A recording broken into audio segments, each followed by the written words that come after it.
Hi అండి, అందరు ఎలా ఉన్నారు? నేను మీ కిరణ్ చంద్ర, న్యూమరాలజిస్ట్. మీరు మూడవ సిరీస్లో కానీ ఆరవ సిరీస్లో కానీ జన్మించారా? అలా జన్మించిన వారు వివాహం చేసుకున్నారా? అలా చేసుకున్నట్లయితే ఈ వీడియో చివరి వరకు చూడండి.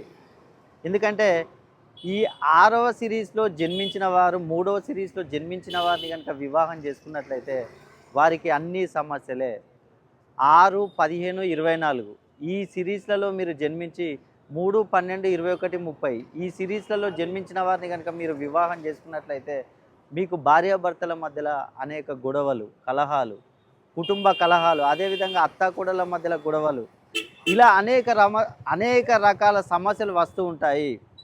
ఎందుకు చెప్తున్నానంటే ఈ 6వ సిరీస్ అనేది శుక్రునికి సంబంధించిన నంబరు, అదేవిధంగా ఈ 3వ నంబర్ అనేది గురువుకు సంబంధించిన నంబరు.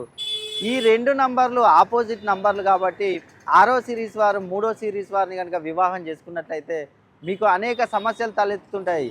వివాహ విషయంలోనే కాకుండా రుణ బాధలు, అదేవిధంగా సంతానం, వివాహం, విదేశీ ప్రయాణాలు, కోర్టు కేసులు, ఇలా ఏ సమస్యలు ఉన్నా కూడా ఆ సమస్యలు మనకు తీరిపోవు. కాబట్టి ఈ సిరీస్లలో మీరు వివాహం చేసుకొని ఉండి మీకేమైనా సమస్యలు ఉన్నట్లయితే భార్యాభర్తల యొక్క డేట్ ఆఫ్ బర్త్ కనుక నాకు పంపించినట్లయితే నేను మీ జన్మకుండలి పరిశీలించి మీకు మంచి కరెక్షన్ ఇస్తాను.